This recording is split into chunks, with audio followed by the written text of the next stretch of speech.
Welcome back to JPMorgan Chase News. I'm your host, Jackie Kelly, and today we're here in Brooklyn, New York to give you a behind-the-scenes look at the firm's history archives. Let's go check out some of the artifacts that help shape American history.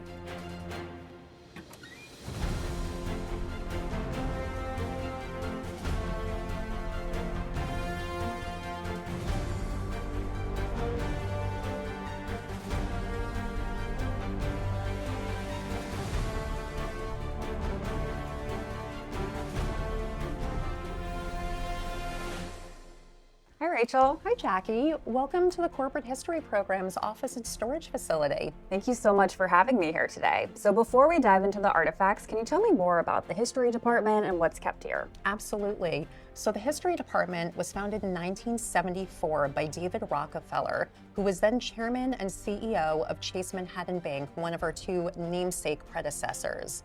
He realized that Chase Manhattan Bank had no archive dedicated to preserving the history and the legacy of the firm, and so he established the Corporate Archive in 1974.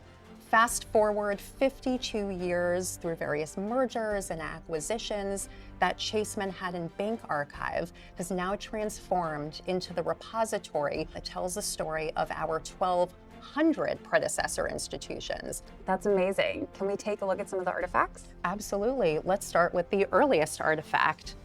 So this is a cross-section of the Manhattan Company's water pipes. Now, the Manhattan Company was our earliest predecessor institution, founded in 1799, not as a bank, but as a water company by Alexander Hamilton and Aaron Burr. In 1798, there had been a pretty severe yellow fever epidemic in Lower Manhattan, and so a group of prominent New Yorkers met to discuss what they could do to help improve New York City's sanitation. They realized that New Yorkers had no access to clean water.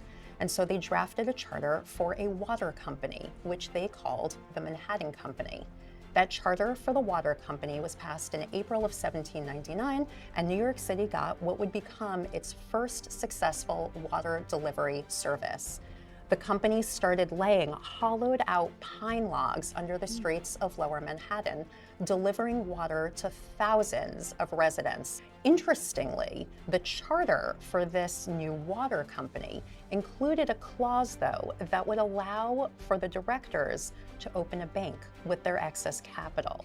And so in September of 1799, the Bank of the Manhattan Company was born. Our next artifact is a set of reproduction pistols mimicking the original pistols that were used in the duel between Alexander Hamilton and Aaron Burr.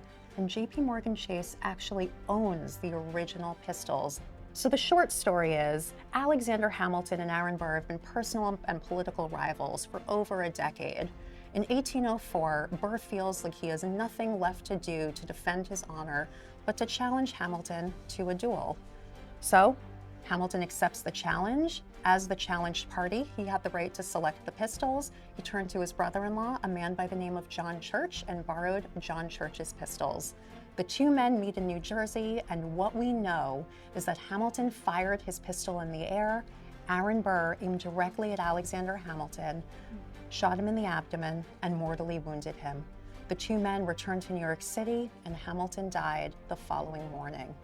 The pistols returned to John Church, and they stayed in the Church family for several generations until 1930, when JPMorgan Chase's predecessor, the Bank of the Manhattan Company, decided to buy the pistols from the great-granddaughter of the original owner.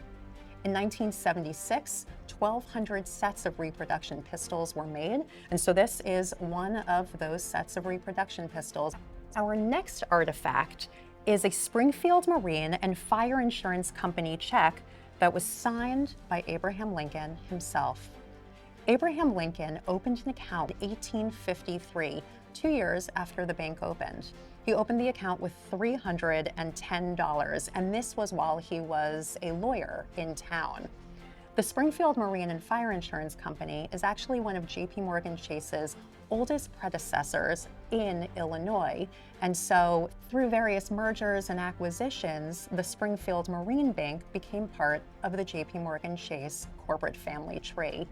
So speaking about money, have you ever seen a $10,000 bill? I have not. And it's so cool that we have one here right in front of us. And what's amazing is that in the JPMorgan Chase Corporate History Collection, we have not just $10,000 bills, but $1,000 bills, $500 bills, and other forms of rare currency, including the first $1 bill ever printed by the United States government in 1862. This is another early 1862 $1 bill, and below this is an $1,000 and a $10,000 note, both printed in 1934 as part of a series called high denomination notes. These were designed specifically for interbank transfers. So our final artifact helped to process all of that paper money.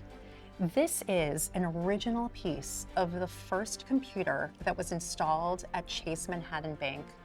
In 1959, Chase Manhattan Bank installed its first IBM 650 computer processing system, and it took up literally an entire room in one of the Chase offices in downtown Manhattan. Rachel, thank you so much for showing us around today. Thanks for visiting.